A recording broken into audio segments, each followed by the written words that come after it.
Bienvenidos a este quinto día de maratón. Hoy nos vamos a dedicar a trabajar un poquito sobre el proceso diagnóstico. Y hablo de proceso porque vamos a atravesar distintas etapas y durante este proceso vamos a tener la participación de diferentes actores de distintas áreas interdisciplinarias, ¿sí? Yo no voy a mencionar los diferentes niveles de detección del trastorno de espectro autista, ¿sí? Nivel 1 de vigilancia del desarrollo, nivel 2 de detección específica, sino que nos vamos a centrar en el tercer nivel, que es el de valoración diagnóstica. Entonces, en este último nivel, entendiendo que es un proceso que va a tener muchas etapas y que es parte de un trabajo de un equipo interdisciplinario, vamos a comenzar por aclarar que en este proceso diagnóstico, desde 2013, con la nueva clasificación del DSM-5 sobre el trastorno de espectro autista, cuando nosotros damos el diagnóstico, cuando confirmamos el diagnóstico, además de referirnos a si la persona presenta el cuadro clínico, vamos a tener que aclarar si hay presencia de especificadores y de modificadores. ¿Qué son estas dos palabritas? Bueno, los especificadores nos hacen referencia a la presencia de alguna enfermedad médica, genética o neurológica que esté relacionada con la expresión del trastorno de espectro autista en esta persona. ¿Sí? Cuando hablo de causas genéticas puede ser una persona que tenga síndrome de Down, que tenga síndrome de Prader-Willi, causa neurológica, alguna persona que tenga epilepsia. Entonces, lo que tenemos que averiguar dentro de los especificadores es si este trastorno de espectro autista que está expresándose en esta persona está relacionado a una causa médica, sea genética, sea neurológica, ¿sí? A eso se refiere con especificadores. Para poder obtener esta información, para poder conocer si hay alguna causa médica, genética, neurológica relacionada al TEA, el médico puede sugerir diferentes estudios complementarios. Y ya me voy a adentrar en eso.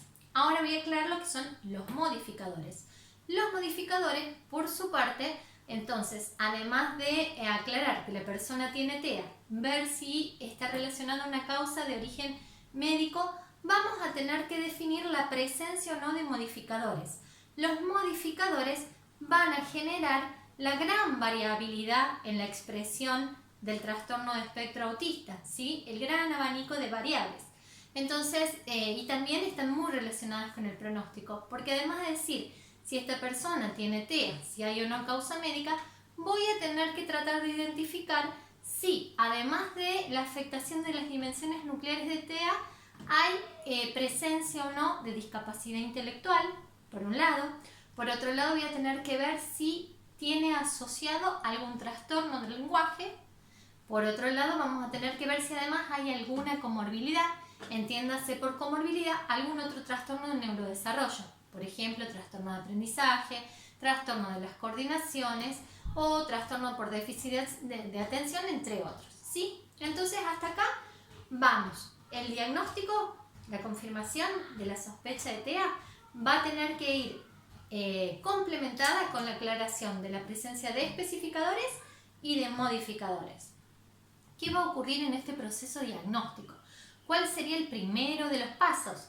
Si ya estamos en esta última parte de detección, en este último nivel, nivel 3, ustedes ya van a estar en manos de un equipo de profesionales especializados.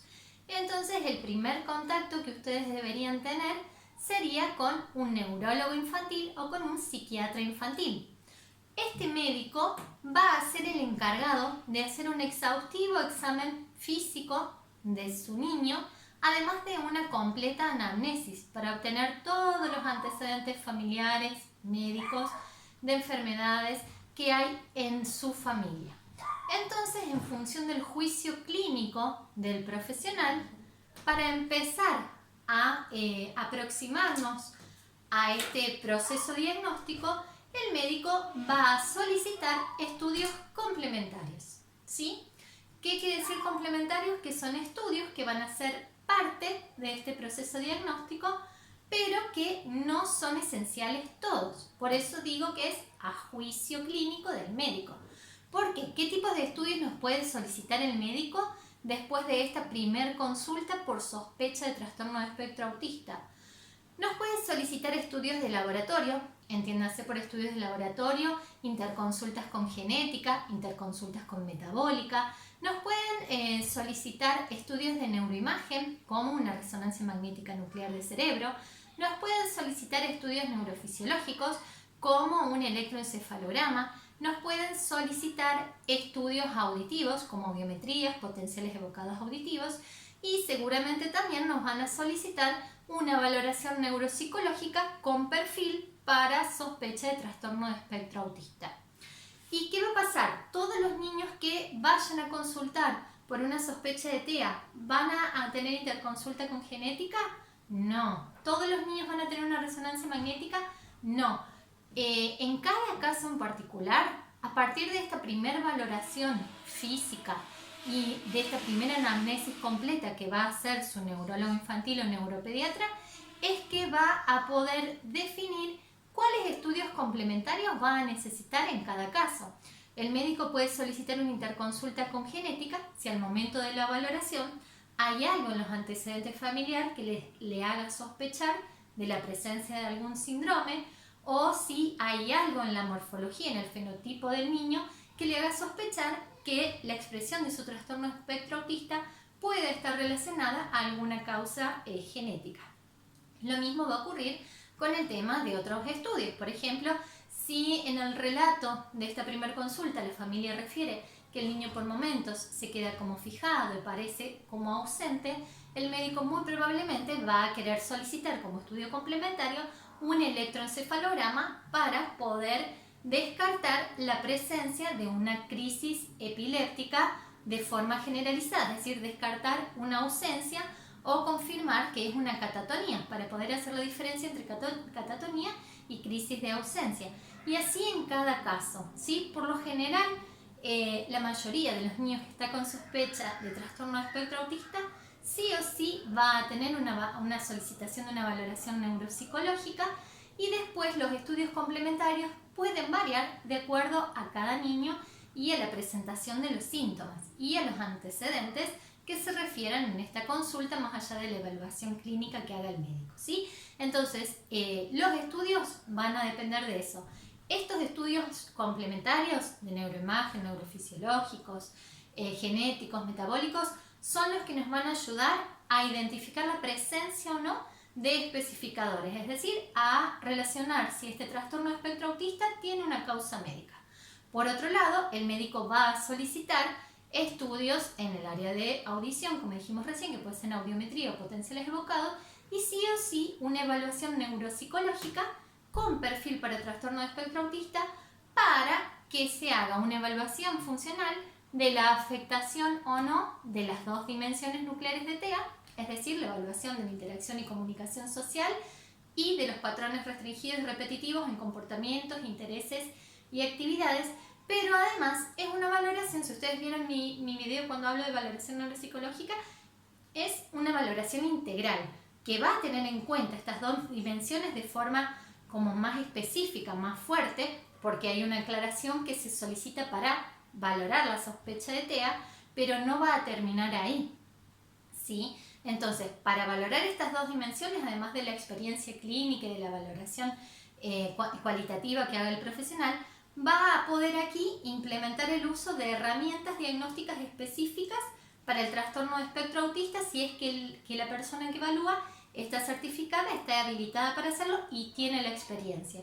Y aquí entra en juego dos instrumentos que muchas personas conocen, algunos más o menos y otros todavía no, que son A22 y ADIR. Por regla general, siempre es conveniente tratar de usar ambas herramientas, porque ambas miden funcionamientos diferentes.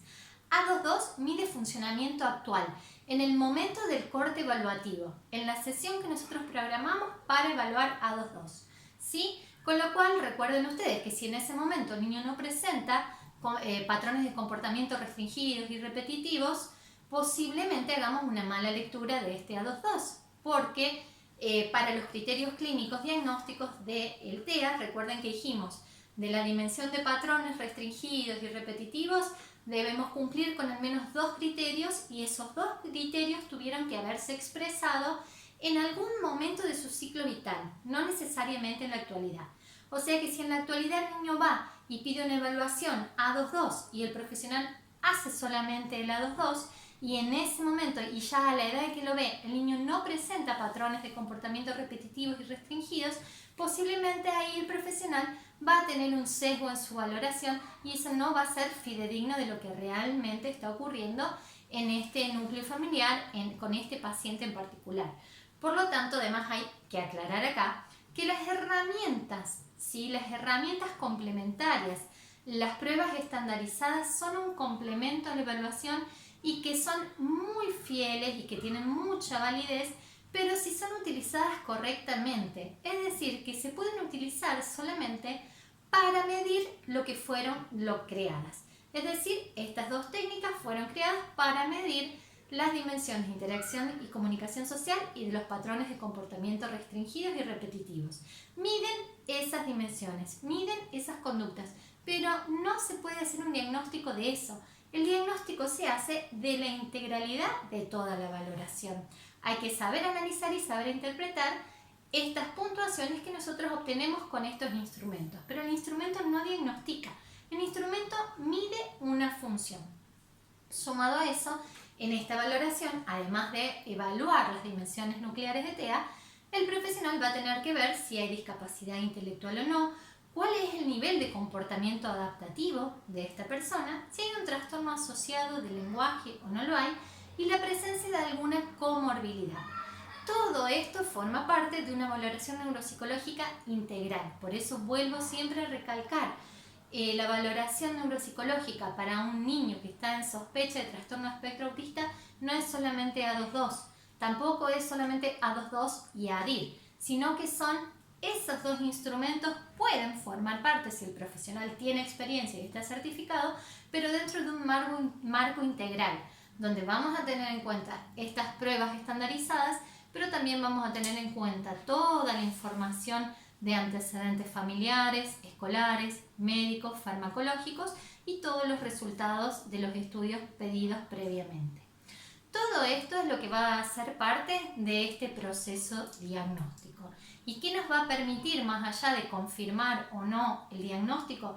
Que es importante confirmar el diagnóstico para una familia porque es el derecho del niño y de esa familia de saber el nombre de lo que uno tiene, de lo que le está pasando, pero trasciende la importancia. El diagnóstico, como siempre les digo, ustedes me van a escuchar que lo repito.